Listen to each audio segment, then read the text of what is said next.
Dre, from your point of view, what happened that, obviously that third quarter was critical to the overall result. What happened from your point of view in that term?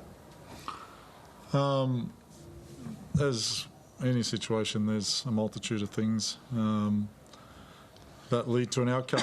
And I thought we didn't start the quarter with the right intent. I think offensively, perhaps our first three possessions, we didn't have people in the right spot, so therefore we didn't execute. And that set a bit of a tone for the quarter. We got manhandled defensively. They obviously got up and in and started grabbing and holding. Were very physical, and that ended up meaning that we sort of got bogged down. We set a little bit for jumpers, and then when we got to the rim, we weren't able to either make the plays or get the calls as we drove to the rim. So, I mean, it's that last 5 minutes of the third quarter, right, where you go 2 points to, can't see without my glasses, 16. And so, again, during that period, it'll be interesting once we go back over the tape to see what's going on. Are we getting the shots that we want and, just missing? Are we doing what we want and just not being able to make the plays? Or were we getting bogged down, the ball sticking and getting pushed out of what we wanted to do?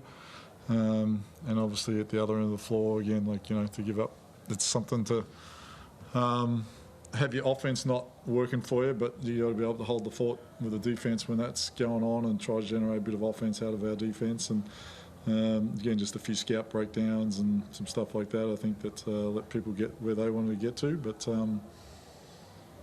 again, good learnings out of this game. There's lots of good stuff to like.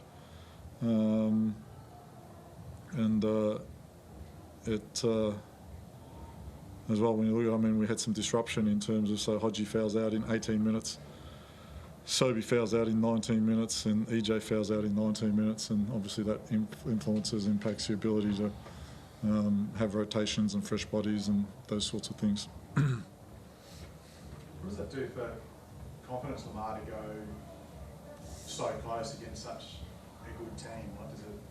Does it sort of give you a little bit of self-belief to challenge the top team, or does it take another bit of a hit? I don't think we ever had like the lack of confidence when it came to playing against these teams.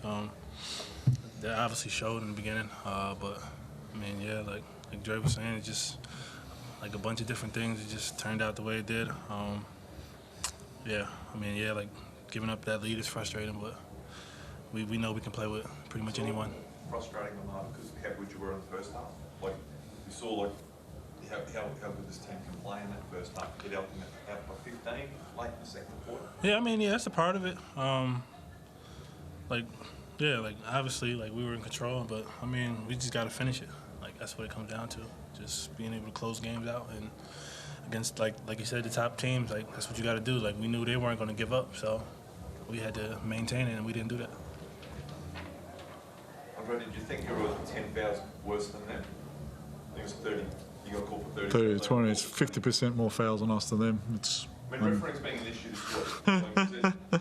What did you think tonight? You watched the game, and I guess just watching Will's press conference last week, he made the comment that after he got thrown out, Casper dealt 11 free throws in the second half. So he was pleased with himself for getting basically thrown out because he thought it has an impact. So hopefully that's not the case, and the referee and the game is refereed on its merits. Andre Taylor is being iced up on his wrist there. Is that just a precautionary thing, or is there something? Yeah, no, he's that's all good, no problems. And next week the Titans a good break now, Dre. Looks at what's the plan moving ahead now? The derby next week. Yeah, so this is the first Saturday night we've been home in, I think, 7 weeks. Like since the season started, we haven't been home on a Saturday night. So good opportunity here. We're just going to give the boys the weekend off and let them spend some time with their families and sort of regroup and get back to being sort of normal human beings for a while. And then we've got plenty of time next week to come in and get after it on Monday and build for the game on Saturday. Does it look like that sting a bit, hurt a bit, and that help drive the standards of training next week? I mean, you hope that there's no difference in commitment and intent on the back ends of wins or losses. I mean, there's just learnings, and there's the opportunity to come in and get a little bit better every day. And I think as a group, as long as we're continuing to focus on that and come in and be the best that we can be, then good things happen. Always the mood's a little grumpier during the week after a loss, but whether it changes anything for practice, again, you'd hope not. Thanks, guys. Good on you.